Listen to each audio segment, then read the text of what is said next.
Hello and welcome to the Unofficial Controller Podcast, your weekly gaming podcast, episode 163, the OLL 23 Roundup, with me, George, and this week joined by RGT, OLL 23 to my OAP 23. I don't know if you can be an OAP at 23, but I'll give it a damn good try. How's it going, sir? Very well, a bit tired after the weekend, but what a great weekend that was. Apologies for my throat. I probably sound like I've been gargling gravel. I've just spoken to more people than I normally get the chance to living my hermit lifestyle. So it was wonderful. And thank you to everyone that we met and that joined us there, came to see us, and that we introduced to the UCP family. Yeah, it was quite overwhelming, but at the same time, quite a very pleasurable experience to ingratiate ourselves to a new wave of new listeners. There's a that's cool. There is. That's a classic. A deep cut. RGT, tell me about your gaming week, friend. Yeah, well, that's been really good. Like I say, we've been to OLL, which we'll recap on that in a bit. Gaming wise, I was actually off work last week. Hang on. We've got ahead of ourselves. OLL's got to us. Right. I don't even know if I've got the throat for this, but we'll try. That's not what you're thinking. Oh. What you been playing? Yeah, I've started. I've been threatening to for a few weeks now. Mass Effect Legendary Edition, the PS5. So I'm about 5-6 hours into that at the moment. What, Mass Effect 1? Mm-hmm. I'm gonna start from the beginning because I've dabbled with them in the past, but I've never played them. You know, I thought I just want to play through in order. Whether I'll play them all 1, 2, 3, but I'll definitely try and get one done. It's have a break. I don't know why, but one. I know everyone's going to jump on and be like, oh, I can't believe you're saying that. But one's probably still my favourite. It sets the universe up well with lore. But I tell you what, as far as sort of taking it from that remastered package, it's a bit of a tough gig now. It's exactly where I was going with that. It's because I'm a bit like you with that. If I'm playing a game and and there's consecutive games and there's a story, I need to know the story from the start, and I like to get involved, get in that world. I'm enjoying it.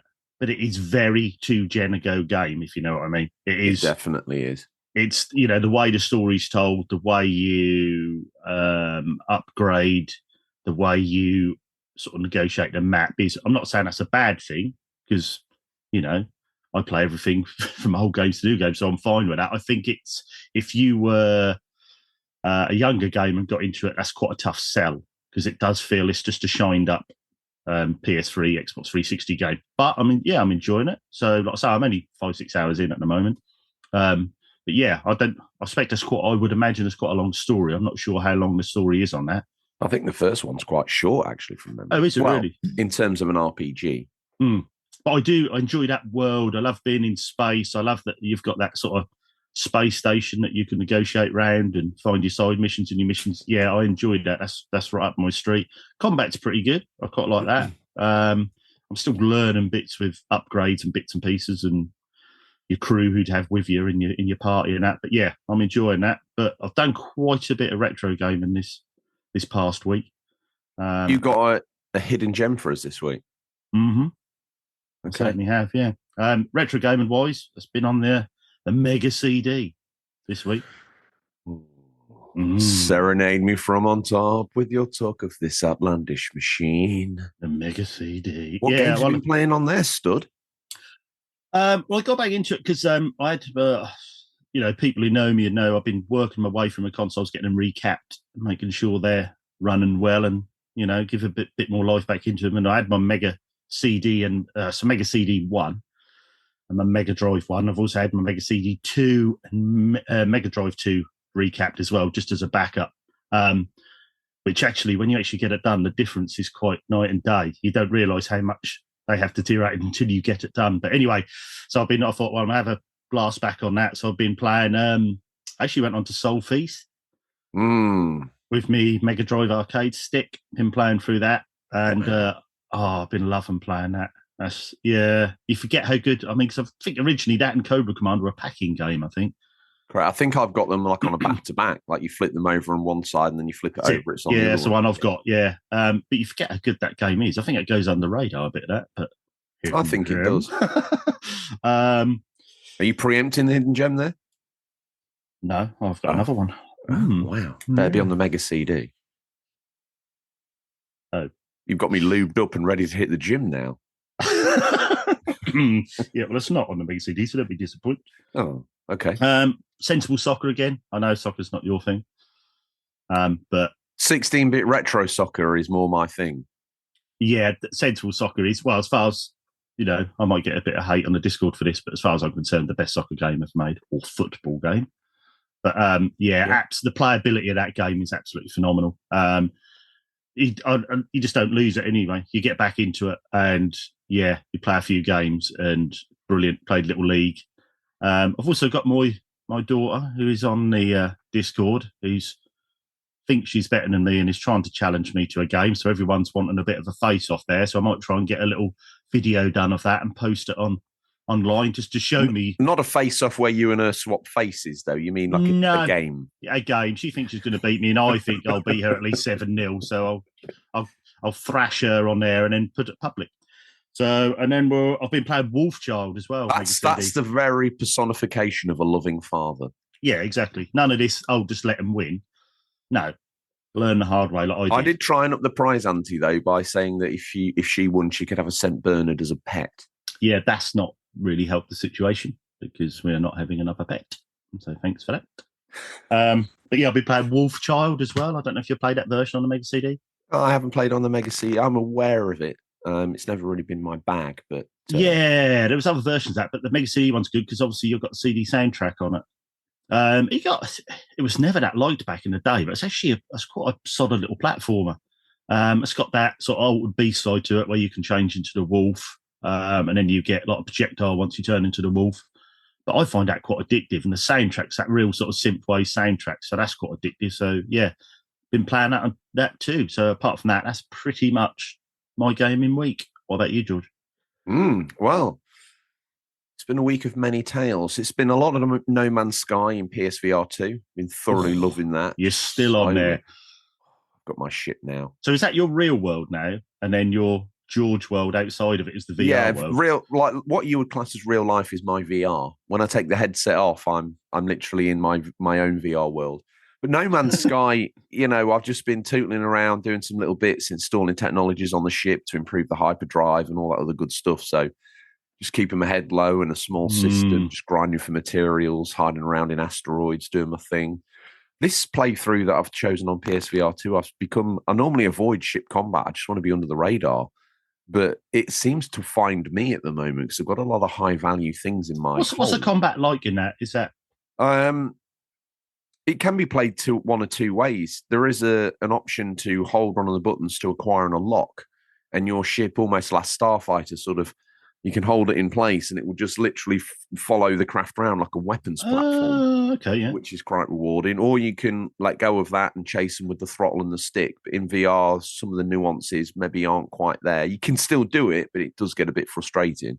So stumbling across this lock button literally transformed the way I play. And because I've spent the time grinding out the ship's weapon systems and shield systems, I can hold my own. So I often think of Last Starfight, when he goes into that ludicrous mode and it all spins round. So is that other people you're fighting online, or is it just AI? NPCs? That's the world I play in. I pop into the Nexus, but you know me, I'm scared of online. I don't like talking to people. It makes me scared. So if I did, it'd be mic off. And all that good stuff. But now, you find people in there communicating with waves and things, and so I went into the Nexus the other day to go and see this guy who gives you all the upgrades for your base, and I looked over at this ship, and there's a little frog-like bird-type creature called the Gek, and I looked over, and in the Nexus, this is like the multiplayer area, there was a guy just sat down on top of his spaceship, just chilling, watching the ships come in. And I watch him go away again.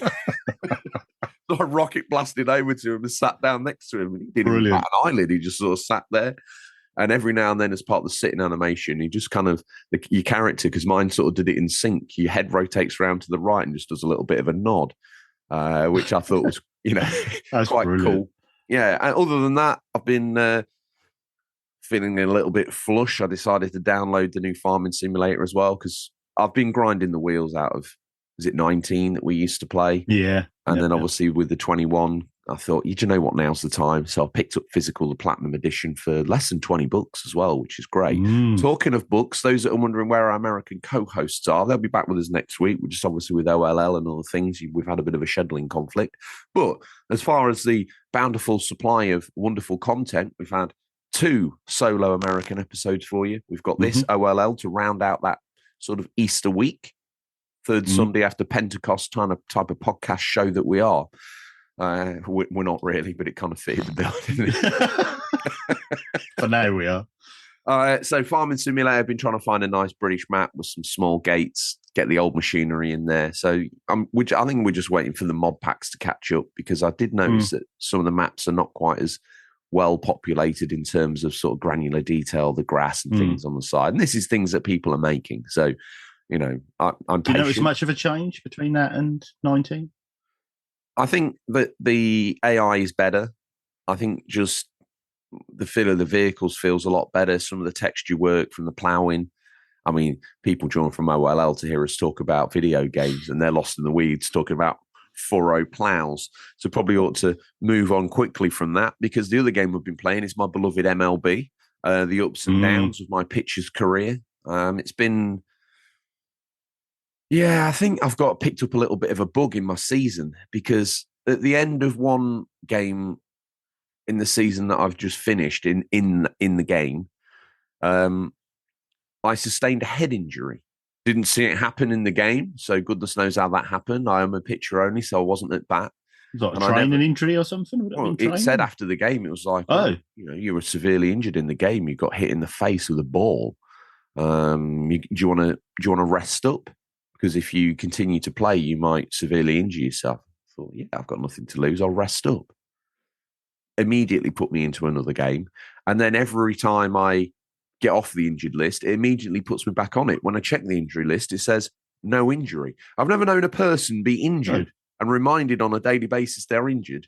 And then when they go to check what's wrong with them, they're told no injury. So I'm probably going to be rapidly known in the Arizona Diamondbacks as sick note. I'm not going to let that get to me too much. And I think I also downloaded and I've been playing really wonderful game. It was one of Seb's recommendations, and if it wasn't, it certainly should be. But I think it was Call to the Lamb. I've read a lot about it, because they were up for one of the Game of the Year awards, weren't they? Yeah, do you know what? Really nice little game. The only thing I kept thinking while I was playing it, though, is I wish this was on Vita. This is the perfect bedtime game. So what's the game about? I don't know enough about it. Basically, it's a Stingray. We've got another roguelike. It's basically a roguelike, but when you go into the roguelike sequence, you collect materials and coins and things, and then you come back to your central area where your cult is located, and you build a temple to harvest their energy from there, and that builds you up. You get them praying to a certain thing for different different nuances of things, which then help you, like XP almost, which helps you level up. In the temple, you give a sermon, which makes them more loyal to you, and you have to sort of build that. Because I got killed in one of the things, and it was like, look, your followers are starting to doubt you. Crikey, okay. That's an interesting way of doing it. Yeah, you got to have a little farm, so they've got food. You make a little kitchen that you cook the items that you harvest at, and they're worth different XP from the followers. So there's lots of complicated systems going on. But yeah, I can almost see it replacing my Chase the Horizon Express as my little go-to 2-minute flip and plop game. But I've been enjoying that. I think with my voice sounding so Michael Elfwick-like due to talking non-stop at OLL, it's time for me to say, RGT is like the Lone Ranger riding on down to bring hidden gems to me. To all the new listeners, if you don't want that to happen again, you just let us know, and it'll be gone. Yeah. Yeah, we'll get rid of that. It's a tradition, but we're not unwilling to sacrifice tradition. Yeah, well, this week it's another handheld game. This week, Mm. It's a PSP game. I hope I've got this because I've got to go away again. So a full week away, which means no normal games. But I could take the PSP. I can't take the UMD of Ultimate Force because someone won that from Stingray's boot at OLL. So there'll be no Ross Kemp action. Oh, you might be. I've got a spare UMD of Ultimate Force, so if you want to watch that, you certainly can.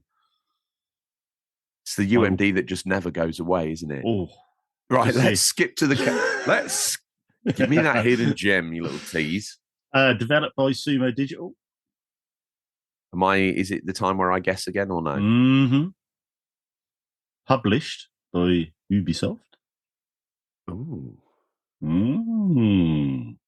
That's got your eyebrows raised. Just give it to me. Drive and Game, published 2007. Single player. Stay with us. We'll be right back. Do you like video games, podcasts, and reminiscing? I'm actor, video game writer, and total sweetie pie Connor Savage McCabe, and on each episode of Call Me By Your Game, I sit down with a guest for an intimate look at a special game from their past. Did you and your dad beat Spyro the Dragon over the holidays? Or was Halo 4 the one thing that united your roommates during your senior year of college? Stories like these are what Call Me By Your Game is about. From video game content creator Janet Garcia to Hades voice actor Courtney Vinay's, I interview wonderful comedians and game industry friends about these memories. Check us out wherever you get your podcasts, and maybe someday you'll call me by your game.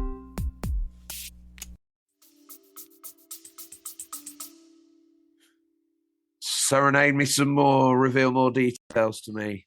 It is Driver 76. I don't think I have this. Go away and pick another game I've got. Get hyped for it and take it with me. I mean, tell me about Driver 76. Driver 76.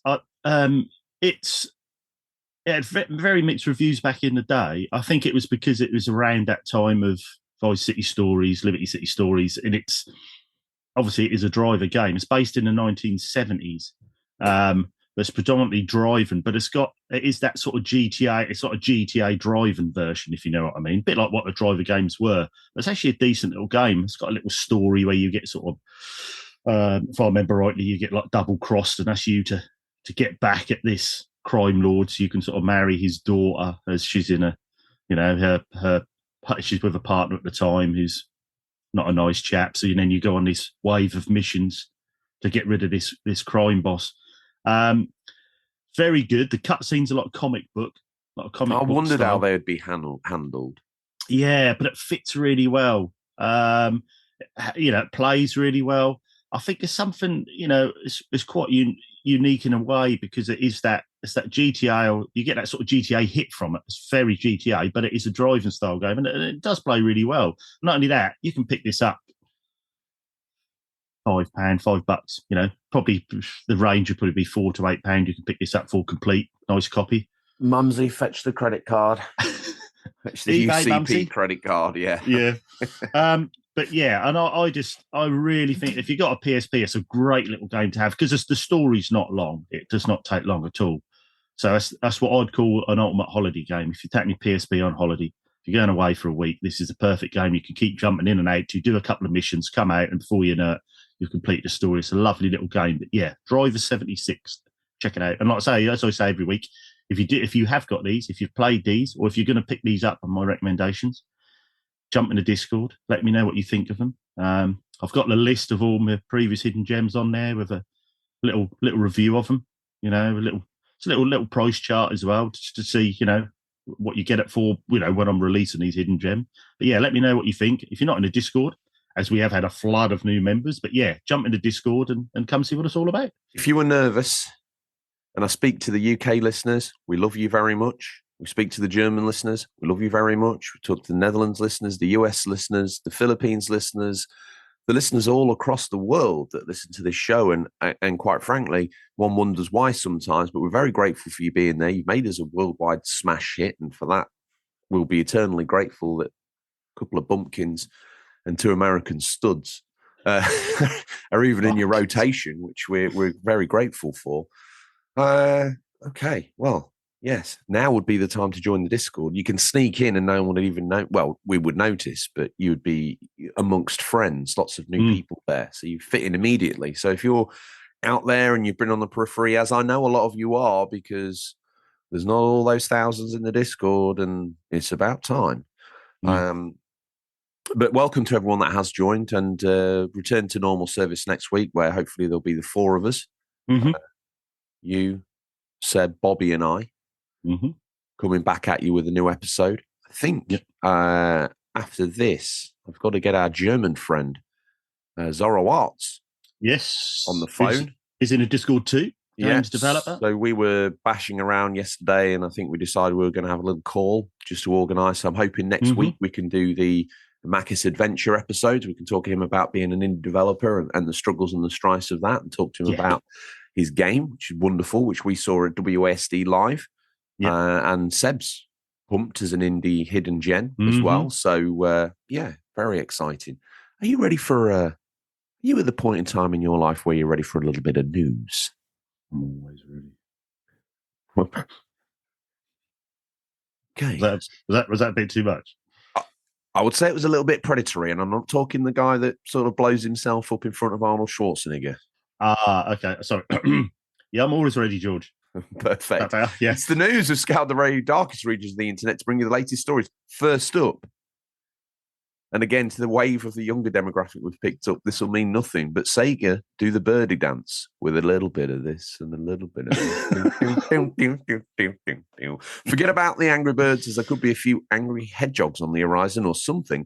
According to the Wall Street Journal, sort of publication I read, publishing giant and former platform holder Sega, I don't know where they got this money from, but pin your logos back for this one, is on the brink of acquiring Angry Birds maker Rovio for $1 billion. The era of industry consolidation continues. According to people familiar with the matter, the Sonic the Hedgehog maker could seal the deal as early as next week, assuming talks don't collapse between now and then. Probably got to find a change down the back of the sofa. Is this April the 1st? Or? No, mate. It's real. Obviously, the deal will then be subject to approval, but it shouldn't be faced too much scrutiny. It's worth noting that Sega itself merged with slot machine company Sammy in 2004 and produces all kinds of amusement products, including arcade games and more. Bringing the Angry Birds in-house, which is still popular among certain demographics, could make sense. Then Rovio, based in Finland, played a pivotal role in the smartphone gaming boom back in 2009, but since going public in 2017, hasn't really been able to find the same kind of success. Angry Birds spawned a couple of movies and a number of spin-offs, but it isn't the titan it once was. Earlier in the year, the mobile developer was in talks with Israeli publisher Playtika to sell for $800 million, but that deal collapsed. It sounds like Sega has swooped in with an improved offer, although we'll still need to wait for the ink to dry next week.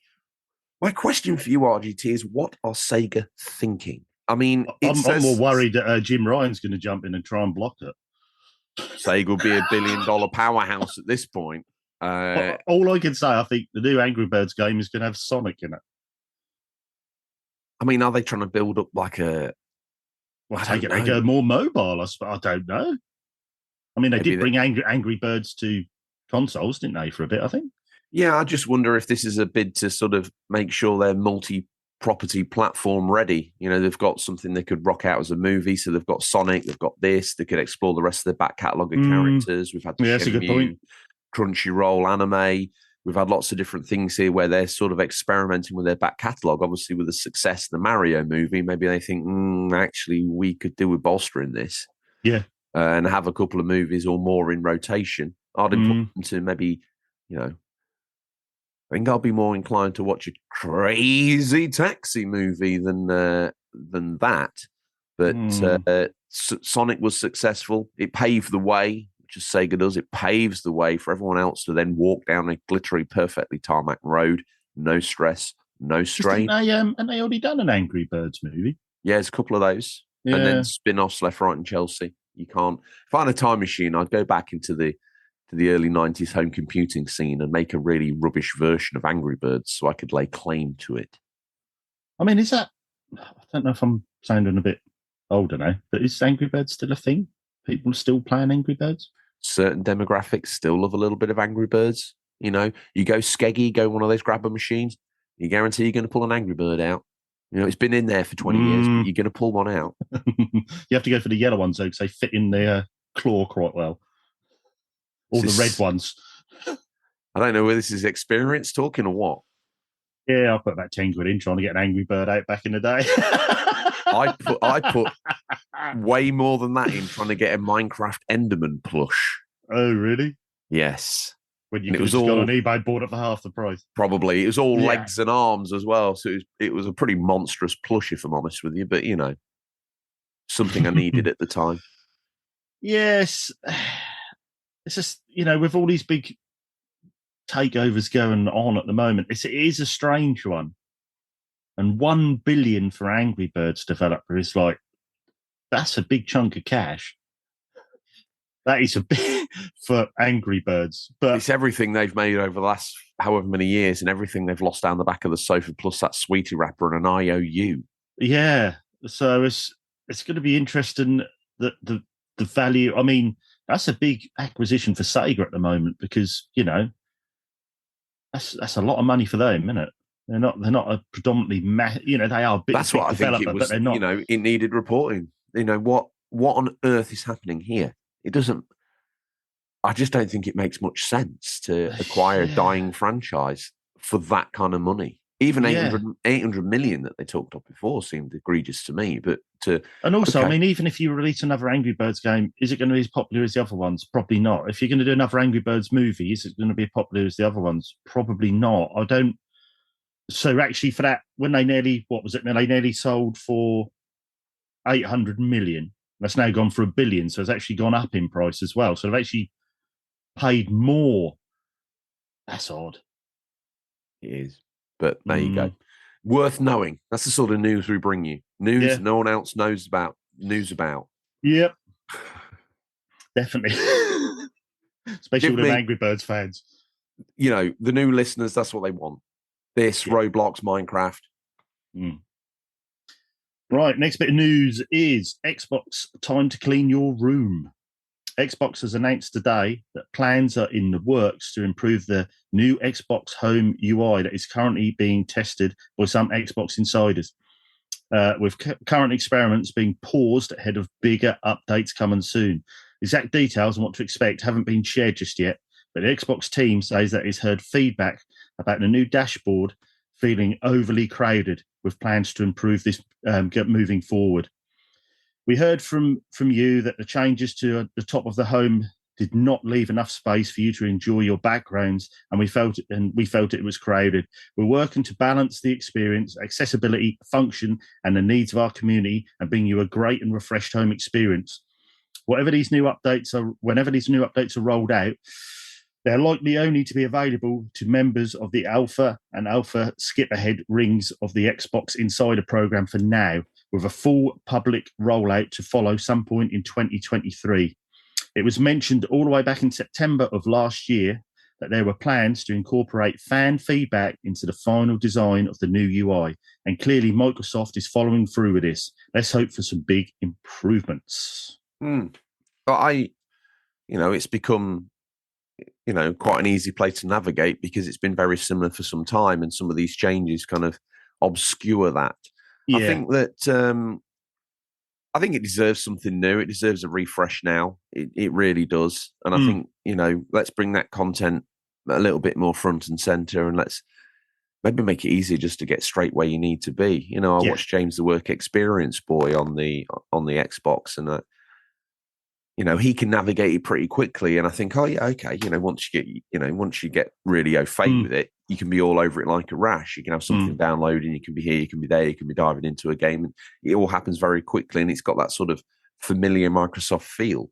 Yeah. But I think that doesn't always lend itself that well to the console experience. Obviously, if you're ingrained in this, you know it like the back of your hand. But to the new users that are coming over to the Xbox for Games Pass and other stuff like that, it might not be so intuitive to them because they haven't been sort of grown through the ecosystem from the 360 onwards. So, it'd be interesting to see what they do.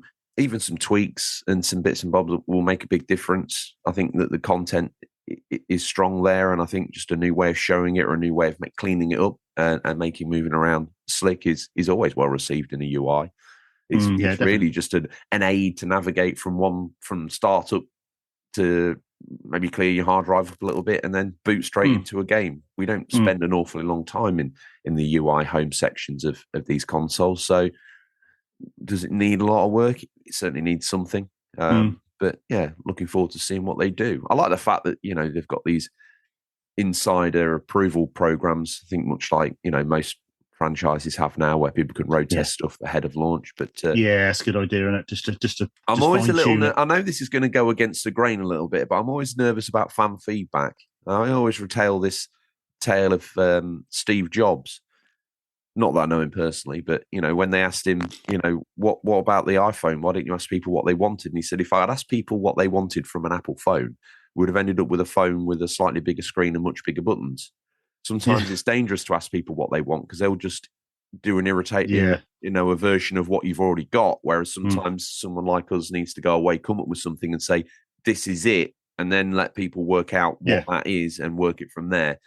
So, fan feedback is important. They need to like it and be able to navigate around it relatively easily. But at the same token, it does kind of stop you from unleashing something completely new for fear of completely flipping the script. But sometimes new is exactly, here's me, the man who fears change so much that when it turns from night to dark, he cowers under his bed and cries.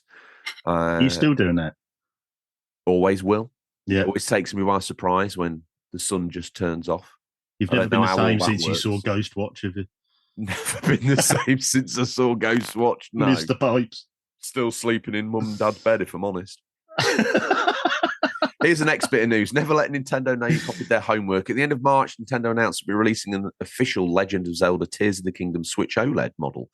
While it was meant to be a surprising moment for fans, the unit had already been leaked online. Now, in an update, it's been revealed one of the individuals who played a part in the leak has been fired from his job for violating company policy. According to Kotaku, the individual known simply as Mike, good old Mike, was a GameStop employee who shared a photo of the company's inventory database after the initial leak in December, speculating the system would be revealed ahead of Nintendo's new gameplay trailer for Tears of the Kingdom. Roughly 2 weeks after the showcase, Mike was fired on the 11th of April. Where it gets interesting, are claims Nintendo traced the leak back to Mike via his Reddit and associated social media accounts and forced the company's hand, demanding the employee be terminated over the leak. Another GameStop employee reportedly corroborated Mike's account to Kotaku. Mike apparently didn't think he would get in trouble, so he wasn't really trying to cover his tracks along the way. During the phone call of his termination, Mike's manager told him, "This is your favorite company, and now they hate you." Ouch. Broke it a bit more sensitive than that. You're sacked. And by the way, your favorite company, they hate you as an individual now, one singular person. Yep. Mike. Goodbye, Mike. You are done. Nintendo scare me. You can't do I know what you mean. And mention the red-hatted plumber. You can't really do anything on there without them being okay with it. And if they're not okay with it, it's literally a death knell to your channel. I was speaking to someone at OLL about a similar sort of topic.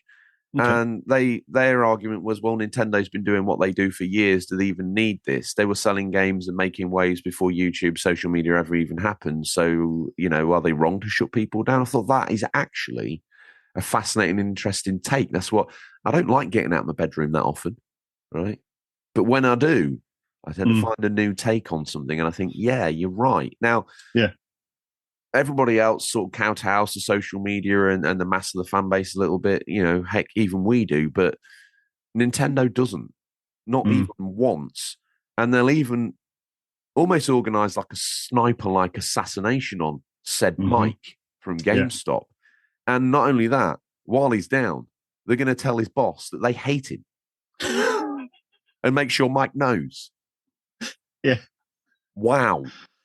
It's brutal, isn't it? It is absolutely Savage. Brutal. Yeah, they are. They're very. If anything, you see, you've seen hundreds of stories of YouTubers who have had strikes on them and bits and pieces for showing footage, or there's people who've remastered games. And it always tends to be. I always find as well, they seem to shut them down once they've completed them. They spend years remastering an N64 game. Oh, it's really nice. And just as they say, right, I finished it, they strike them down. But yeah, they're very sensitive with their IPs. They're very sensitive with their information. So yeah, I think if Mike was a lover of Nintendo, then Mike probably should have known that.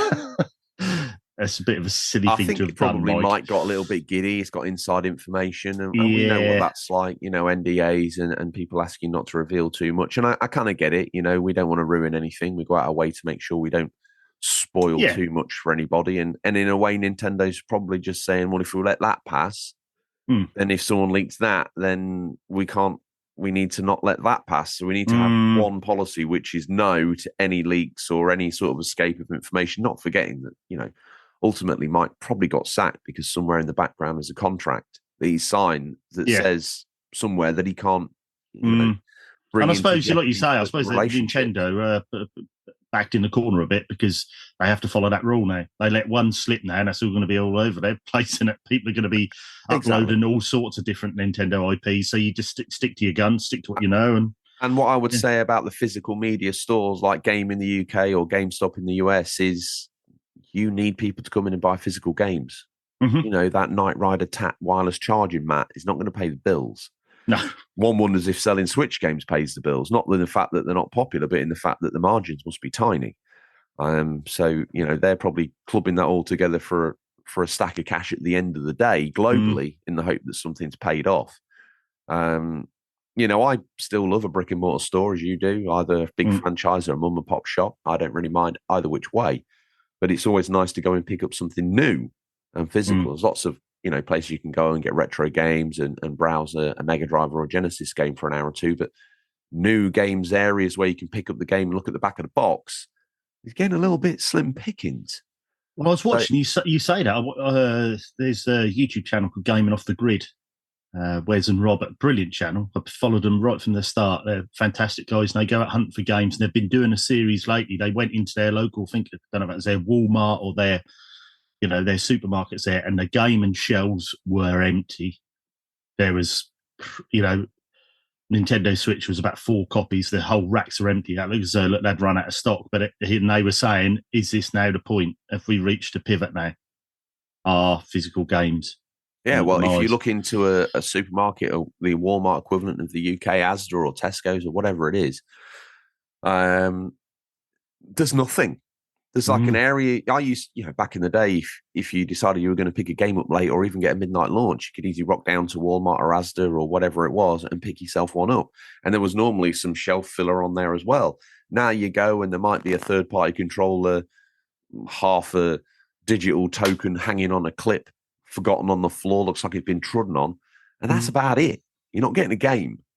And I think that's a big shame. Now, whether that's forced by the publishers themselves or whether the supermarkets or department stores over the years have sort of, especially during COVID, have gone like, well, they're not near market for this anymore, so we kind of knock it on the head.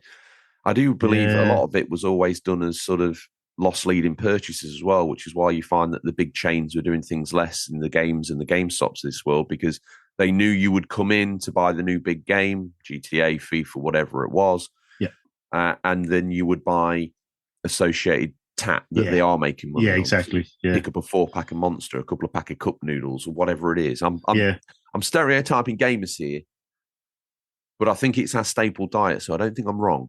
No, spot on. A couple of bags of Haribo. And then they've made the money and you've come in. You wouldn't normally have come in. So you've come in, you've bought the game. They've maybe lost a couple of quid there, but it's okay because you've bought all this other tat as well. And now we're quid's in. Yeah. Yeah, it's getting you in the store, and that was the main idea of that. But back to Mike. I think he's been a bit of a silly boy. Okay. What I would say is sympathies to Mike. Yeah, I mean, that is unfortunately lost his job. He's obviously just not fought it through very well. But I think it is quite clear in the common times that you don't start. I'll tell you one thing he's not going to do. Leaking Nintendo stuff. He's not going to leak anything again. Even when he's desperate for a wee and he does a cough, he ain't going to leak. I tell you that now. Next bit of news. Very late squad. Following many reliable reports published over a month ago, Warner Brothers confirmed Suicide Squad Kill the Justice League has been delayed. Originally due out at the end of next month, it's been pushed all the way back to 2nd of February 2024. In a statement shared on Twitter, developer Rocksteady Studios said, "We've made the tough but necessary decision to take the time needed to work on getting the game to be the best quality experience for players. Thank you to our amazing community for the continued support, patience, and understanding. It signs off by saying it'll have more news and information to share in the coming months. Suggestions a significant delay was being prepared surfaced after a disastrous state of play showing in February. The internet and discussion forums were flooded with disappointment from those potentially interested in the game, with complaints stemming from its live service aspects. However, it's been reported Suicide Squad won't be heavily changed despite this 8-month delay.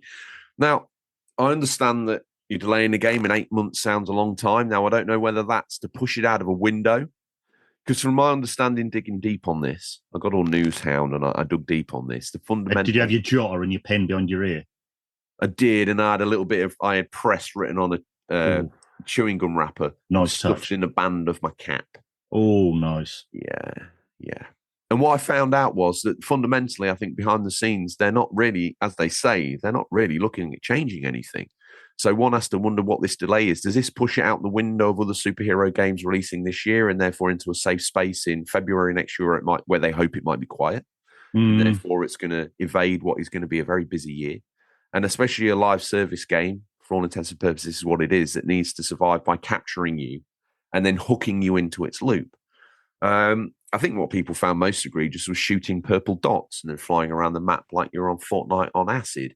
I do wonder if they're not going to change all of that. Why not just front up and push this out? Yeah, I'm with you on that. I mean, when this big delay was coming, I think that was the backlash they got when they released their gameplay footage. And I can imagine their boardroom thinking, oh, this is not the reception we thought we were going to get from this game. I can't believe they didn't think that, though. But is that the danger in the modern era of developing a game in an echo chamber? They all sit around in a room saying, well, this is great. Yeah, I'm really whose idea was this game? Was it the developers or was it the money men? I would probably say it's the money men, because they're going, oh, Fortnite, look at money they make a Fortnite game. Where the developers are probably thinking, well, hold on, we've made Arkham Asylum and bits and pieces like that. That's, Yeah, but the lead guys who developed that are now on plan for leaving as well. So I don't know whether their contract stipulates they've got to get Suicide Squad out or whether they were going to be leaving this year regardless and this delay changes nothing. I think the actual, with a developer, we've talked about this. The best example is probably when Xbox bought Rare from Nintendo. Yeah. On paper, it sounds like a great idea, but by the time they got their hands on it, most of the staff that had created the bangers had already cycled out. There's a lot of churn at that front end of the industry and the people that are slaving away. And, the main guy's gone.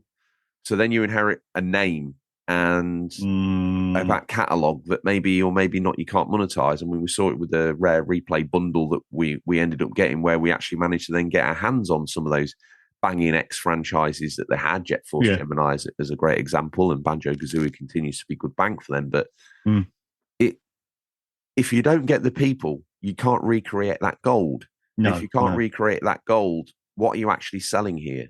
Now, I know these guys are involved in this, but as they've exited the business, one probably wonders that within that, they've been sort of pushed to the side, because as you build something up, you can't let them know. I know it's counterintuitive, I know, but as you're on your gardening leave, you're kind of there or thereabouts, but you're kind of getting pushed more to the periphery, so you know less and less and less and less, to the point where you then go on your gardening leave, you have 8 months in the wilderness, and you come back and you've got to start all over again. You're out of touch with the industry a little bit. You've not been behind the keyboard for some time, and they literally reset you to a blank slate. So you literally only have your core talents to then hopefully wheel off again. But as we know, developing a game, it's not just a 2-man project. It's a team of thousands, really, ultimately, when you bring in all the third parties that are involved in doing assets around the world. This is just a sign of a strange place. I think we've talked about it before. An incubation time for a game these days is an awfully long time. What seemed like a good idea 4 or 5 years ago doesn't necessarily mean it's going to pay off now. If you could develop a game instantly the moment you had an idea and push it out, brilliant. That can't happen. So these games do get lost in incubation. Do you think this was always a dangerous play, or do you think it made sense at some point in time? I think, to me, it seems it's a delayed bomb. I can see it's still going to bomb, but it's a delayed one. I wouldn't even surprise me. I don't even know it's to do with release dates. I think it's more to do with if we take it away for 8 months, will people forget and the haters forget, and then we'll relaunch it again and see if people like it again. I think that's more along those lines. 8 months, they aren't going to be able to change much up for that at all. So, yeah, I don't know. I think it, like you say, I think it is just more delay the hate a bit. Hopefully people will forget and then we'll come back, and then hopefully people will go, actually, this is really good. Maybe do a stealth drop. Oh, it's out this week, bang, and just see what happens. I think with a game like this, people just need to get their hands on it. It's all right watching it on a video and saying, oh, I'm not a big fan of that. I've never seen Harley Quinn do that before. Or why is King Shark can fly now? I mean, they're big jumps. They're not flying necessarily, but, it, is egregious to a DC fan. But, where this goes from here, I don't know. Maybe it's the delay they're all on holiday now, sitting back, work's done, homework's done.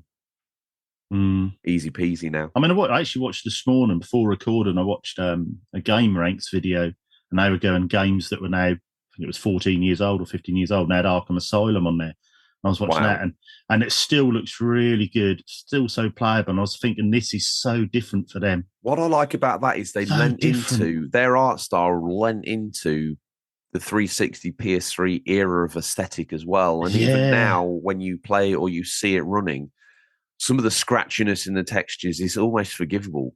It's almost like that's the universe, and you find with it. Yeah, that's the art style of it. And then you look at this Suicide Squad game, and you're just thinking, this is so different for them. And I know it's certainly not what their fan base would have asked for. No, definitely no. That's a perfect way of putting it. Actually, that's a perfect way of putting it. I know that's nice for companies to change up what they're doing. You don't want them to do the same thing all the time, but this is really different. I think you sometimes have to change gradually and take your fan base with you. But to do this much of a different game is just like, wow, that's, the people who played their dark Arkham Asylum games, I can't imagine them bouncing around like a Fortnite game, shooting purple dots. Certainly not thinking I'm having the best time. But then again, this game, it started off allegedly as a Superman game. Yeah. And then got corrupted from there and corrupted from there and corrupted from there. They couldn't get the Superman game working, allegedly. Still not found any. Put my press pork pie on again, mate. Still can't find any actual proof of that, but the industry's certainly full of rumours and nods and leaks and say no more, mate. Say no more. So, is this the best they could salvage from that? Well, it might even be, like you say, it's a live service game. It might be one they're hoping will be a bit of a cash cow that will be running in the background with people looking after it and updating it while they're making their next big game. So it might be something along those lines. I don't know. But if Gotham Knights was a barometer, it certainly indicates a storm is coming. Yes. Yeah, I think you're right with that. Let's draw a line there. Question is, did we miss anything? Do you have an opinion or take on the news that we missed? If so, RGT, how would the collected masses get in contact and say, do you know what, guys? You ain't got a clue what you're talking about. And Suicide Squad's going to be the biggest banger you've ever seen. In fact, I envisage you doing an episode saying, is Suicide Squad the greatest licensed game of all time? If they want to tell us that's going to happen, how would they get in touch? We've got questions at unofficialcontrollerpodcast.com, or they can DM us on Instagram or Twitter. Or if you want to be a cool kid, you get in the Discord. Yeah, what I would say about that is emails always live and being checked, and we thank you for messaging us on there, as many as you do, as many. Never record a show after OLL. No. Never record a show after OLL again. No teeth in, gravelly voice. I know. Emails are always checked. Discord is active, and we are on there all the time. If we are not, then some of the lexicons of the Unofficial Controller podcast certainly are. And Instagram and Twitter, social media, I don't know. Is it dead? Is it not dead? We'll give it one last push. We'll see what happens. But if not, if you want to follow the show, support the show, get in the Discord, get in the back catalogue. Community corrections, I think we had one that's gone round and been forgotten and come round again. We announced that Simon the Sorcerer, Digital Monkery pointed me out this. I said it was coming out. In fact, it's coming out next March, not this March, although my reliable industry source said these are the games coming out. I think it originally was meant to be this March. Well, it didn't come out, so we did make a boo-boo. But if you've heard us make a mistake or anything like that, you want to head to questions at unofficialcontrollerpodcast.com and let us know. Or if you want to join the Discord and get in there's a whole place there where you can just slate us. It's called Community Corrections. It's okay. Yeah. It's okay. Let us know. We want to know. We want to be held accountable for our knowledge. And we don't want to give anyone a bum steer. Or lack of. And we'll shout out anybody else who steers us right. And we love the comments and we love the it's brilliant. We love the discourse. So love the interaction as well. So yeah, we're always in there as well. We're always chatting away and bits and pieces. And we love how different the Discord can be. So you'll have people chatting away, or can you recommend this game? I mean, Bada Binks has been in there this morning asking if anyone wants to buy Subbuteo figures. That's how varied it is. It's beautiful. Yeah, people helping each other repair consoles, people sending each other games, people swapping things, people making new friends and having meetups. We've got Squad Up on there. If you're a multiplayer person, if you like FIFA, if you like Call of Duty, you're going to Squad Up. Anyone fancy Call of Duty tonight? Anyone fancy FIFA tonight? If you all jump on with you. Anyone want a little bit of MLB or Farming Simulator tonight? I wouldn't go that far. Don't put people off. But so I am collecting an MLB army behind me. Elf B. How many have you got? It's me and Elf B right now. Okay, but that's regardless. Seb, he floats in and out. He's MLB curious. So that's 3 of us technically. Well, 2.5 if Seb wants to play or not. Right. Okay. Let's just skip past all of this. I've got feelings, you know. OLL 23, that's what they're here for. Let's talk about how magnificent that was. First of all, let's just ingratiate ourselves. Obviously, it was a very busy weekend and we had wonderful families and partners around us supporting us in every single way. Friends, everybody. Yep. UK support was fantastic, to say the least. And obviously, Bada Binkster came down, helped us out, and Bobaloba, community manager, Discord community manager, came down. Legends, yeah, absolute legends. Navigate Discord and get logged on and setting the stand up. I waltzed in and out like a prima donna in a private jet. Your car's here, George. Your car's here. Thank you.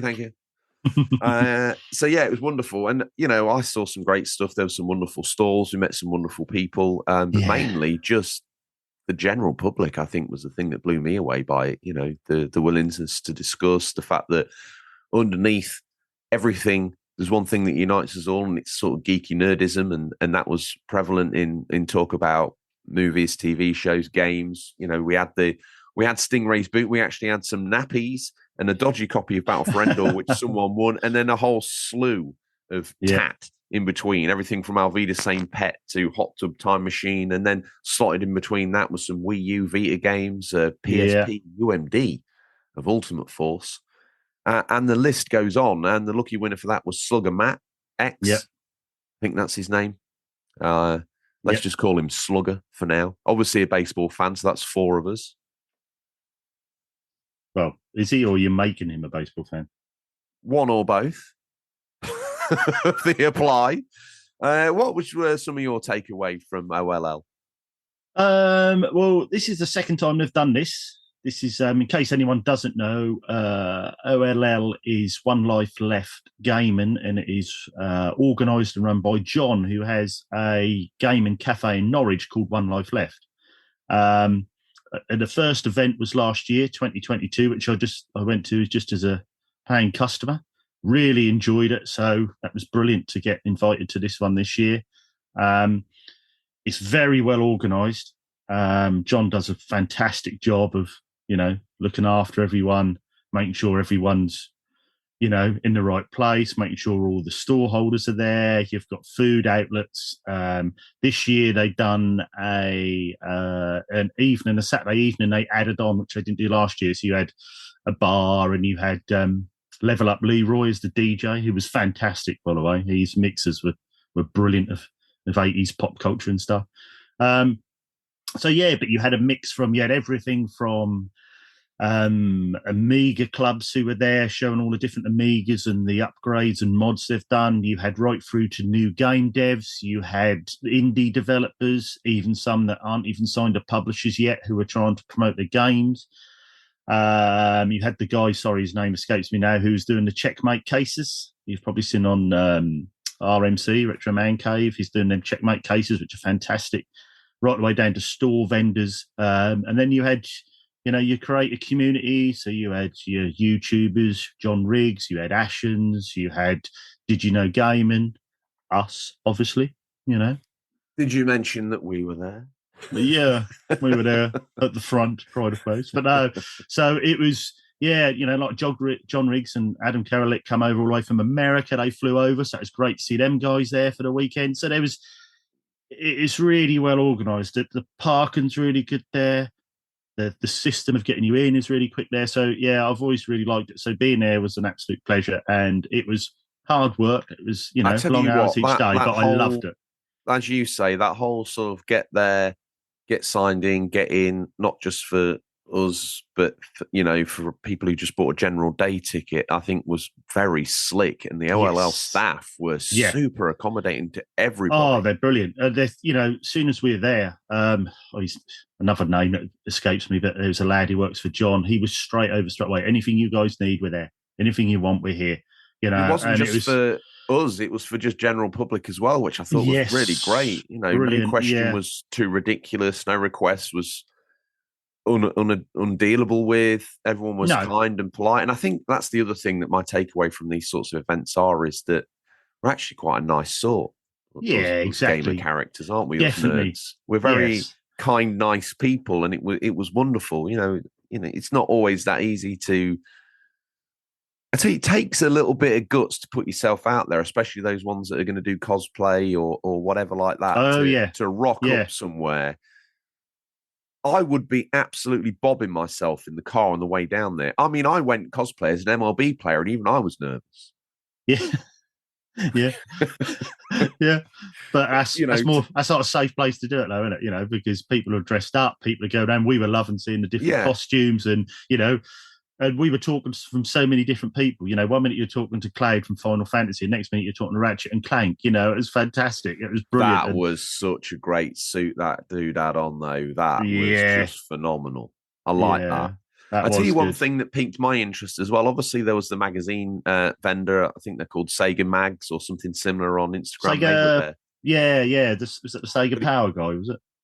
But he does all the magazines as well. Yeah. And I picked up some official PS2 magazines. There's a hole in my collection, which I've been trying to bolster up because I love to read the old magazines and find out what people thought were good games then. And then also find reviews for games that maybe didn't hit the spot, but over time have been appreciated more as a bit of a lost gem, a hidden gem or a classic or whatever that, probably would have turned your nose up at the time. But now you think, actually, that's probably a really good game and at the start of a really good franchise. So it's nice to dig into the time machine. So he was there, and there was a guy who's making, I forget his name, but I'm sure you'll find him on Instagram very quickly. But he makes Switch instruction booklets because obviously no one gets instruction booklets anymore. Yes, I follow him on Instagram. Yeah, they're doing brilliant. Those. Absolutely wonderful. If you're going for a full Switch set, basically without his help, you've just got a load of plastic on the shelf with nothing in it. What's to separate that from any other piece of plastic tat on the shelf? So I think a push to manuals, maybe one day I wonder if he'll move into other genres, Xbox or PlayStation, because they just come with nothing, a health and safety warning about looking at the disc in bright sunlight. And the thing with that nowadays is, I mean, me and you were both collectors. We've got big game collections. And the thing is, when you go to get a modern game and you just think, do I want to play this or not? The thing you need is a manual, because you open it up, you look in the manual, have a flick for, oh yeah, that looks good. Oh, I like the way they're doing that. Yeah, I'm going to play it. But now you have none of that. You have to load it up, install it, and then think, oh, actually, I don't want to play this. So you miss all that. To the point, what do the kids read on the way home from the shop now? Because they get all excited. They crack open the little Switch game. It's basically a cart staring back at them. Yeah, nothing in it. And we had the manual to read on the way home. Some would argue that in the era that we started gaming, in the manual was better than the game. But it was a nice way of having another connection with the franchise, and a good manual, one that's done in the spirit of the game world, is perfect. It's unrivaled. It sucks you in before you've even got there. It ingratiates you with some lore. Probably there's a prologue of the game in there. Then it's going to tell you the controls. Very simply, there's a controller map that you can look at and go, okay, X, A, or Y, or B, or square does X, or Y, or I've used the wrong sort of connotations there, but you get where I'm going. Gloss over it. It's fine. We'll move on. Yeah. And now it's like pause, control, menu. He hasn't taught me that. It's not unlocked. So I don't know what that button is. I don't know what's happening. Even now when I'm playing, even with the wonderful tutorials that we get, it's like, so what's that button do again?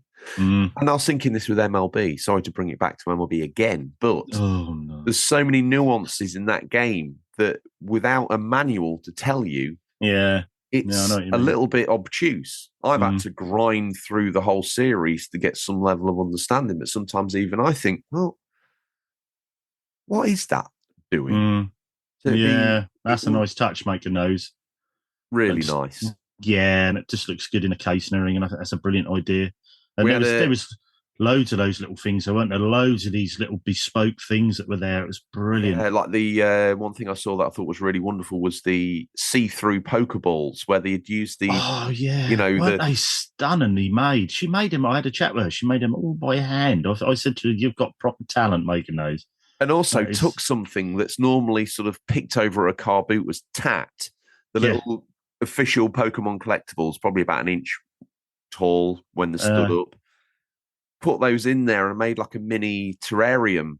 Yeah. And in their native, so it's like this is what it's inside the Pokeball for Pikachu, Charmander or whatever. It's like, that's how good they are. I mean, my daughter doesn't even play Pokemon. She doesn't even like Pokemon, but she really wanted one of those just because of how well they were made.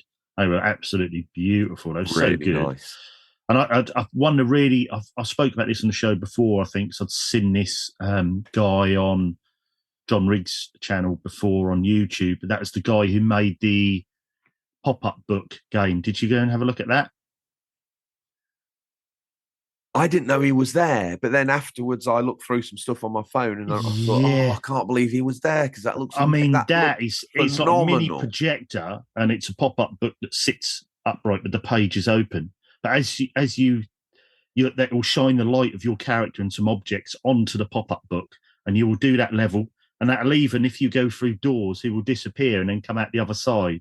Beautiful. So the light, and then when you turn a page over, that instantly changes your characters to that level.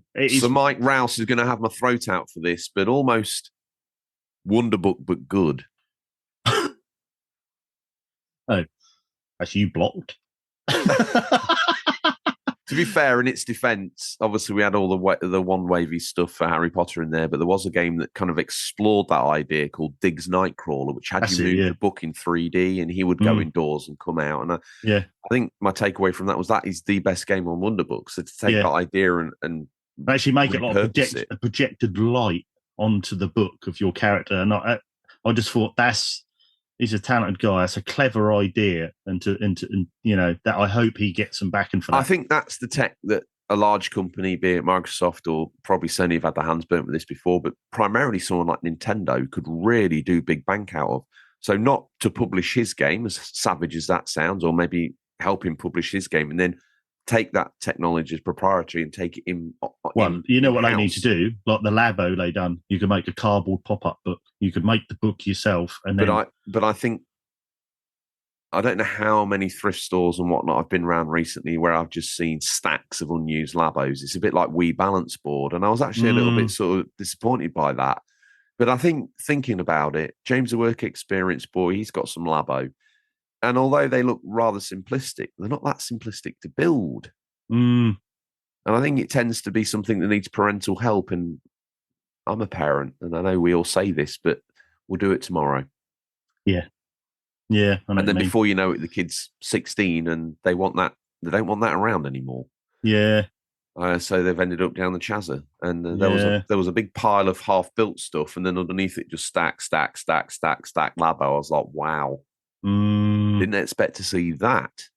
No, but that you're definitely right. I think that is something Nintendo could definitely take on board. I think something like that. They will try that sort of thing, and something different for the Switch they could do with and controls and that. But there was loads of bits and pieces like that of these very unique things. I mean, I love the guys that had I think they even had permission off Commodore. They'd done the branded bread bin C64s, but they were the cases, but they were running PCs in. I mean, they even had Hogwarts Legacy running at one point on one of them. So they had this powerful PC. But yeah, and I walked past. I had to double take at first because there was these couple of young girls, must have only been about 7, 8 years old. I walked past. They were sitting there playing C64s, which made me double take originally. And then when I looked at the screens, they were on LCDs and playing Minecraft. And I was like, what? Well, I sit and then went up and sort of found a bit more out. Yeah, but you could actually order these cases, C64 bread bins. And I think they even had, I might be wrong, but I think they had permission to have Commodore on them.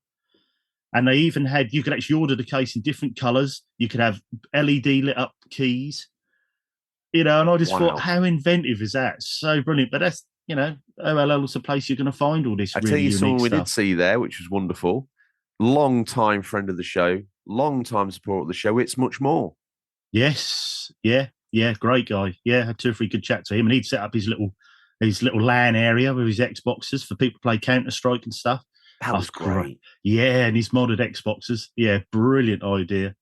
Yeah, really puts good. a lot of effort in there. The display was nice. His pop-ups are nice. Consoles presented in a nice way, neat, tidy, working. Yeah. It was slick, and he's so wonderful. Yeah. So it was nice to meet him in the flesh. Obviously, we did a charity stream with him that evolved into a multiple-hour Minecraft stream. So, which is catalogued on YouTube. Should you want to go through that, then you're more than welcome to. Brilliant, that was. Take you from a beginner to a redstone engineer in probably a little over 300 hours. But they're all episoded up and titled up. But yeah, thanks to Much More and everyone that came by to see us and our wonderful competition winners that obviously got tickets to come down. Yeah. The entertainment at night was great. Obviously sat round. It was like the UCP AGM. Yeah. And the tournaments they had on were fantastic. We watched the Mario Kart tournament yesterday, and the talent on them young kids who are playing Mario Kart absolutely flawlessly, just in one continuous drift, every shortcut. And I was just like, I'd never have a chance of any of these. They are fantastic. Perfect. And that was real good competition as well. So that was good fun. Super Smash Bros. They had, didn't they? And they had game quizzes with, like Slopes and Ashens, and Trista Bites was hosting. And really good. Really, really good. Yeah, she did a good job of comparing, I thought. Very good. Yeah, can't be easy to judge the room, but even after people had a few adult beverages, she still managed to find the right tone. So plaudits to her. Good friend of another good friend of the show, Jason Bradbury.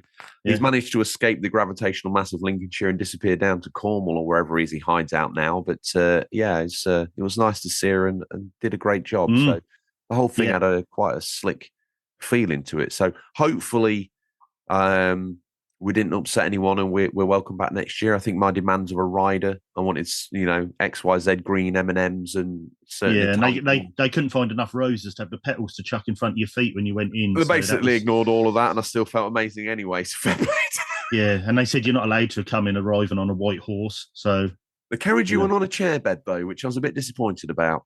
Well, they know. Let's just say that they know. They know. Yeah, they know.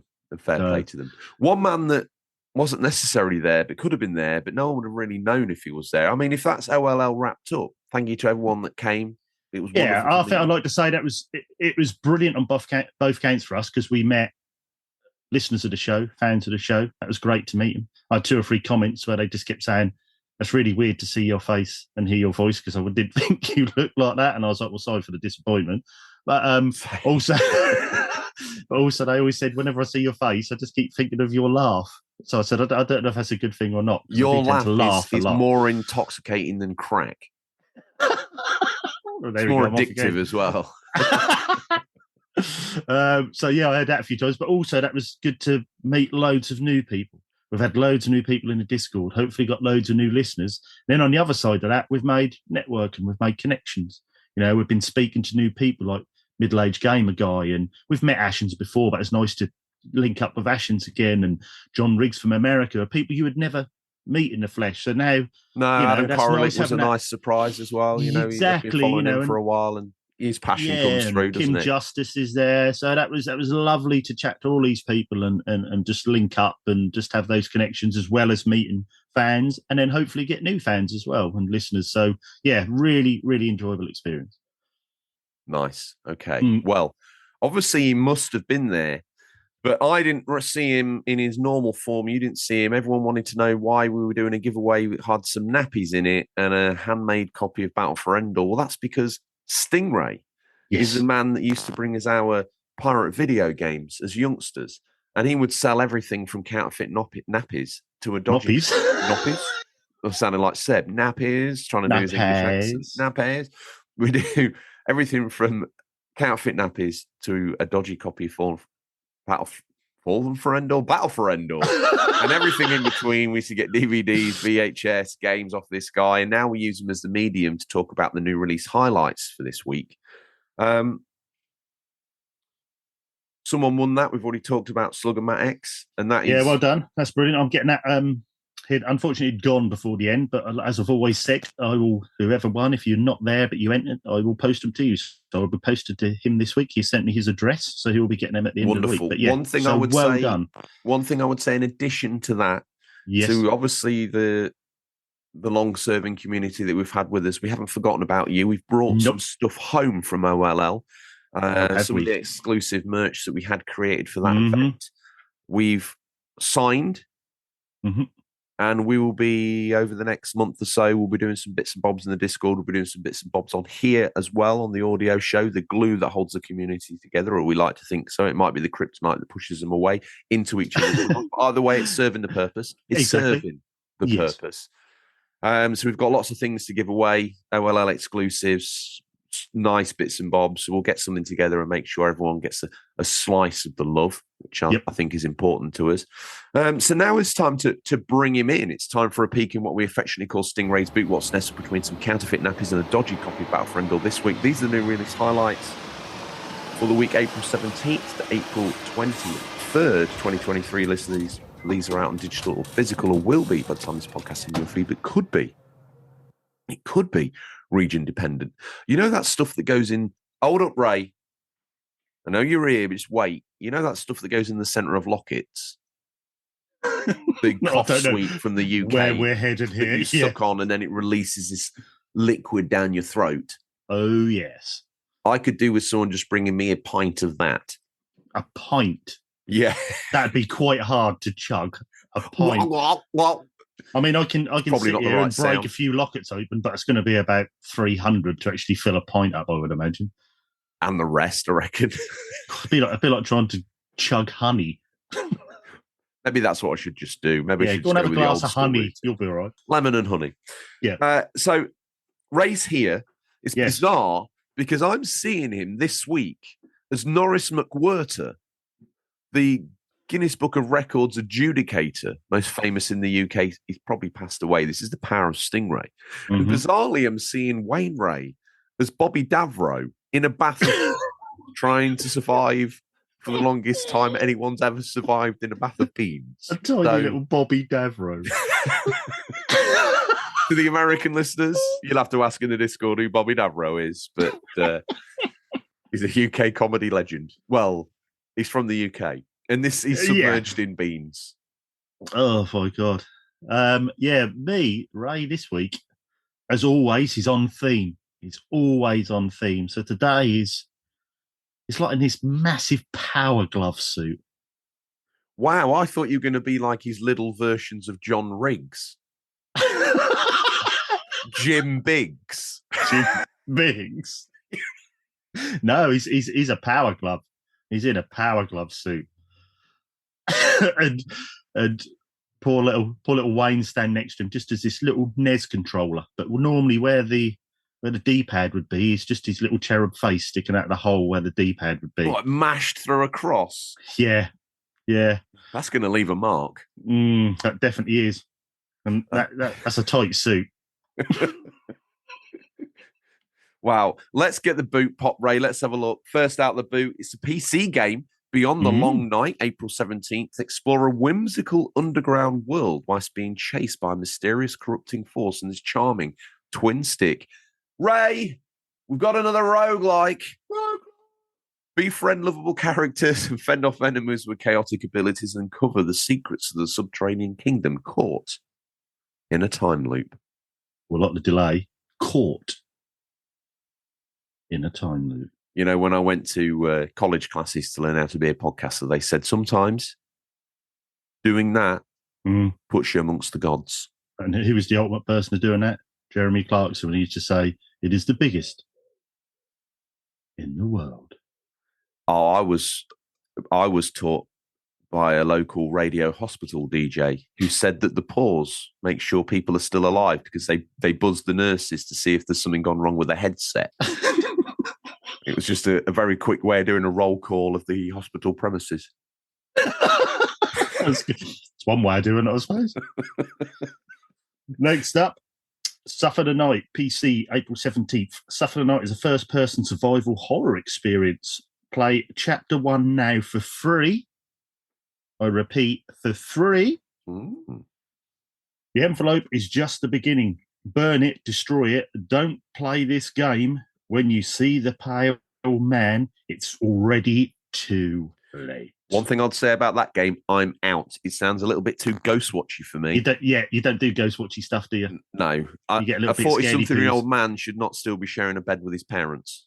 And One thing you're never going to do is a Ouija board, is it? Mate, I tell you now, if you brought one of them out, I would literally jump in my car and get a million miles away from it. But I don't want to do anything with this.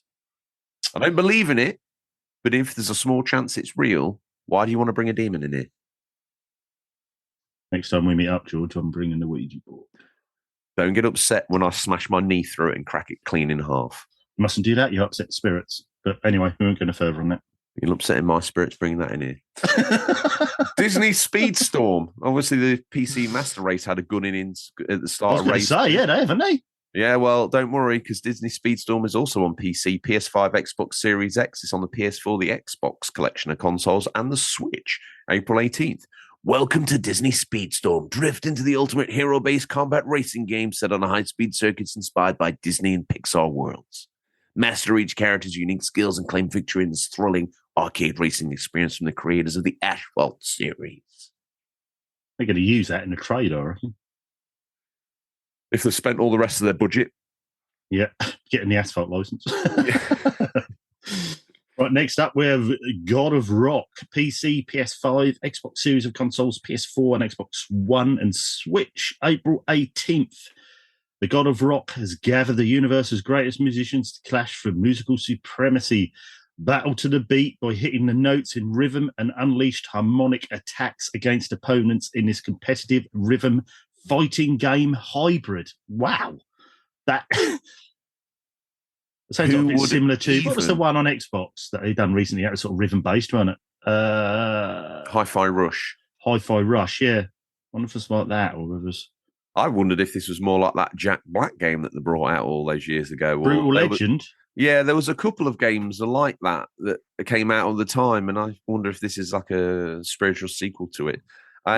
Next out the boot, this is going to be big. Minecraft Legends, PC Master Race, PS5, Xbox Series X, S, and everything else, one would imagine. PS4 and Xbox One and Switch.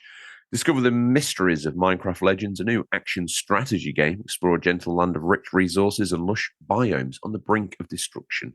The ravaging piglings have arrived, and it's up to you to inspire your allies and lead them in strategic battles to save the overworld. This next one, these next two, I want to take because they're my mummies, and I'm allowed to because I've been to OLL, baby. You're the CEO. Final Fantasy 1 to 6 Pixel Remaster Collection. PS4 and Switch, April 19th. The original Final Fantasy games are brought back to life with completely new graphics and audio in the 2D Pixel Remaster series. So did this actually get 1 to 6 games? Yeah. Oh, I didn't realise that was all 6. Yeah, fantastic. I'm really excited for it. You know, there's all sorts of quality of life adjustments that made as well. Yes, all 6 games. Oh, my brother-in-law will be all over that because we saw him at OLL. He's got his final steel book for Final Fantasy. The thing is, I was telling him about this, and he's like, "Oh, I've got them all." And I don't think it quite dawned on him that he doesn't have this. No, and he needs this if he wants the full set. So he'll get it. It's even got the Final Fantasy PS4 Slim that he plays on, and with the etched in on the top of it, he uses that as his PS4. Oh, back in the day, he was importing the original Final Fantasies from Japan and playing them on a Japanese Famicom. What an absolute stud! Oh yeah, he's into it. Bless him. Up next is one from my UCP Fantasy League that we've got running. If you're a new listener, you're a little bit late, unfortunately. But the good news is, if you want to join the Discord, you can follow on to see how the listener league's going. Yep. And you can check in with us on a weekly basis when Seb's here, because he's the king of the spreadsheet. He will let you know how badly we're losing. And that's something to follow along with as we rise from the ashes like phoenixes. But someone that's rising from the ashes from Stingray's boot is Horizon Forbidden West Burning Shores DLC for the PS5. I'm away and not anywhere near a remote playing machine, so I don't know whether today on my way out to my celebrity lifestyle, whether I pick up an X-Bone. But if I get there and I don't have the internet for my phone, it's still going to be a useless piece of tat. So I may just have to run the risk of just slumming it for a week on PSP and Vita. But it's Horizon Forbidden West Burning Shores DLC, PS5, April 19th. This expansion sees Aloy pursue a sinister threat in the untamed wilds of Los Angeles, now a treacherous volcanic archipelago. Archipelago has been in the boot. The word has been in the boot more times than I've had hot dinners. And it's normally the word that I cannot pronounce. I'm not going to try it now. So I'm just glad you got that one. Well, I'm looking forward to that. I think that's going to... So Final Fantasy and Horizon are both your mummies. My mummies. And to you're the new going to have listener, to be a good boy this week to get 2. I will be the very best boy. To the new listener, a mummy is... Obviously, when you're a kid, you saw something in the shop that you just couldn't live without and you needed to have it. It was mummy. That's the name that we use to say what our sort of game of the week is, if I'm being honest. What's next? Advanced Wars 1 and 2 Reboot Camp for Switch, April 21st. Thanks for waiting. Advanced Wars is back. Lead a cast of colourful characters in this fun turn-based battles with 2 classic campaigns. Here's a game that we saw at WASD Live down in London a couple of weeks ago. We certainly did. Dead Island 2 out on the PC. PC Master Race having a damn good showing. Ooh. PS5, Xbox Series X, PS4 and Xbox One. One would imagine April 21st. Dead Island 2 is a stylish, vibrant and flooded with zombie infection explore iconic gore-drenched Los Angeles. Well, I haven't actually picked a mummy yet. I think it's not normally my thing. You know, I'm not normally much of a JRPG player, but I think I'm going to go for the Final Fantasy 1 to 6. That means someone can contact them and let them know that they can have the mummy logo for the back of their box. Exactly. And they can have the RGT seal of approval. That's something you're marketing now. What was Seb going 4K triple S celebrity last week? You've now got this. Yep. What's left on the bone for poor old Georgie boy? Not a lot. I like this underdog position. I like this. It brings me a groundswell of support. Exactly. That's all I'm here for. The underdog. I just want the love. And you can have mine free of charge. Oh. Make of that what you will. It's not what you were thinking. And it's certainly, definitely not that. Oh dear. With that, Ray has gone. Yes. All that's left on the floor. Whoa, hold on. Oh, you want the VHS. Okay, new listeners. Ray, reverse. Pop. Boot pop. We pick a VHS mummy or a movie that we want to take. Because Ray's main fodder is movies. He just does the games for us, if I'm honest with you. Yeah. So my VHS pick of this week is... Too much choice. I've had it before. I'm going to have it again. I think I've had it before. I don't know. It's Inner Space. Dennis Quaid, Meg Ryan. The story of a man that's shrunken down, meant to be inserted into the body of the rabbit. He gets inserted into a man. All comedy, chaos, and rom-com action ensues with a sci-fi twist. Fun for all the family, one might argue. I am going with, because after Level Up Leroy at OLL was doing his DJ sets with all his 80s mixed in, I'm going to go with Ghostbusters, because he done a brilliant mix of the Ghostbusters theme tune. Oh, yeah. And then at the end, he sort of slipped into Back to the Future and was mixing Huey Lewis and the News in as well with sort of a dance bit. It's fantastic. But as soon as I heard he's not messing about. No. I mean, that guy, he knows what he's doing. Brilliant. And then he had the videos as well to link up, to lip sync it to that. It's brilliant. So Ghostbusters for me. He got me back on that with the theme of Ghostbusters. So, yep, I'm going to watch that. Okay. With that, Ray has gone. Now we can go. Right. Yes. Yeah. Never call him back again, okay? If you make a mistake, just let him go. Because all that's left on the floor, I turn round, is a bean wrapped in what looks like a nether region hair with a slight blonde tinge to it. So I imagine it's Davros, but I don't know. That's the calling card of the Ray. You're right, pal. That's all that's left of the Ray this week. Quite wonder. God only knows how he's going to appear to us next week. But that's part of the mystery and the allure of the show. One would imagine they all just turn up for Ray. Really, Exactly. Fast forward. I look at the stats, and most people fast forward to the Ray bit and then sack it off. Yeah, exactly. Yeah, we know where we fit within this spectrum. That's what I do when I listen back to it. Thanks. This is that time where all the new listeners come, we big the show up. We don't crunch it down. Sorry. Is this part of staying humble? I think it's probably after OLL, we need to stay humble. Definitely. So sticking to the format of the show, 160 some odd episodes in, it never changes, it never moves, it wants shudders, not even shaves a nuance of an eyebrow. I ask you what you're hoping to play for this gaming week. Definitely be some more Mass Effect. Crack over that, I think. Like I say, I'm quite enjoying that at the moment. I've got a serious backlog of games. I know we all have, haven't we? We've all got a big backlog. I mean, I've still got quite a few PS5 games that still sealed. I haven't even opened them yet. So, dirty secrets. Yeah, but I'm off work this week as well, so I could experiment a bit and get stuck into some more games. I'm going to have to play Millie, my daughter, at Sensible Soccer, and just make sure we all know who the Sensible Soccer king is in the house. Careful what you say, mate, because I can see a whitewash coming up. Thanks for your support. No worries. I would love to see you riding a St. Bernard like a small Shetland pony. No, yeah, that ain't happening. If I'm it losing is. If you lose. Oh, yeah, but don't forget, though, there's only one way I'm going to win. You know why? She's having the unofficial controller, baby. So don't forget it's what you do with it that counts. Exactly. And if she stiffs you with the unofficial I'll put super glue in the D-pad. I will I will use the show's credit card to get a St. Bernard delivered to your door. It's going to be like Beethoven 1, 2, and 3 all rolled into one day. If you send me a St. Bernard, I'm sending you a Ouija board. Thing is, I can burn the Ouija board and no one's going to even batter an eyelid. If you burn St. Bernard, you will be shot. You'll be on the front of every newspaper in town. Again. Anyway. Man sets St. Bernard on fire and then rides it into local rural Lincolnshire town. Why not? It's a long way. Again. I'm going to probably be getting back into more retro stuff this week as well.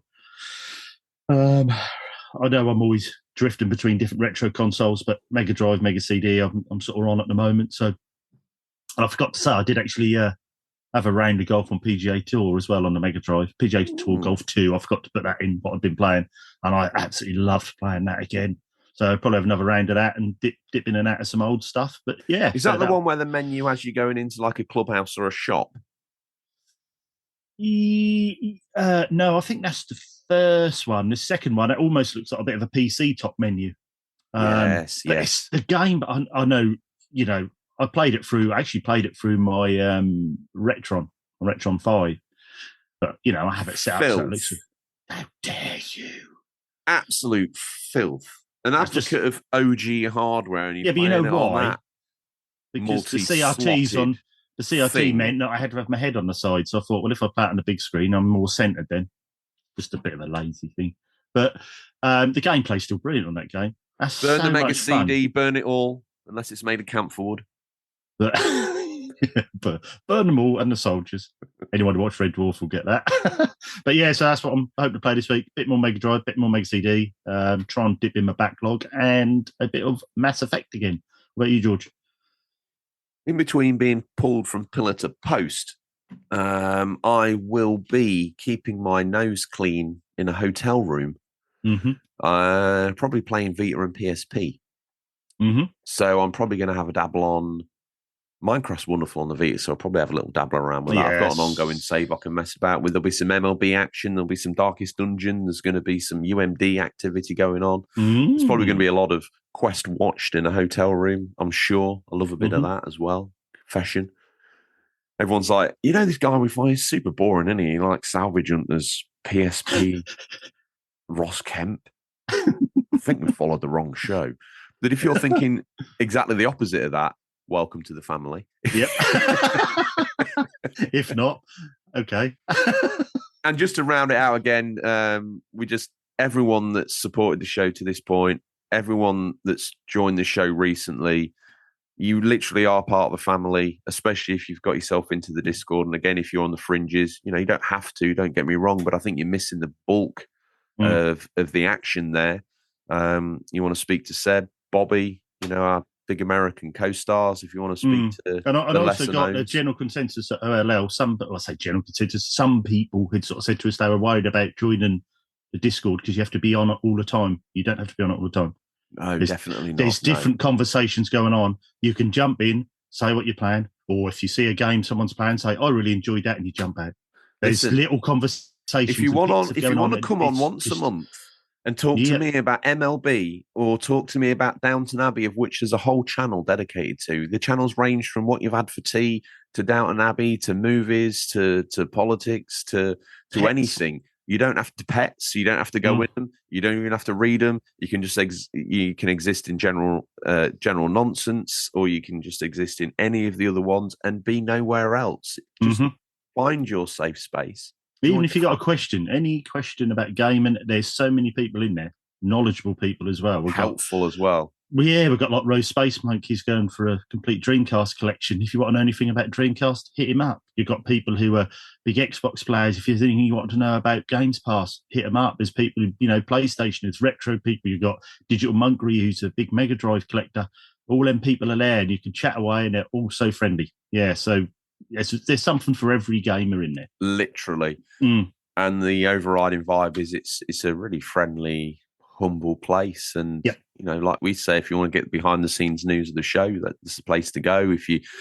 If you're a gamer, and let's face it can be a bit of a lonely experience sometimes. Some of us haven't left our bedrooms for the last 5 years. I mean, this is the place to go to get that human contact again and maybe find your new best friend. Yep. If not, then, every week we'll bang out a new show for you without fail. We've got set up a new rota now, so I think we're always going to be quite confident being able to bang out a show every single week. So that's our gift to you. Yep. Thank you again to everyone that listens around the world. Special thanks this week to our UK listeners who made us feel very special. And also very, very special thanks to Boba who runs our Discord, and to Bada Binkster, who's on there. Those two guys came and helped us with a show all weekend. Put in a shift, didn't they? Yeah, both come from different areas of the country. Both had to be put in halos and neck traction after carrying you in on the bed. Well, that's part of the deal. You want to come with us? You carry me in. That's how I roll, baby.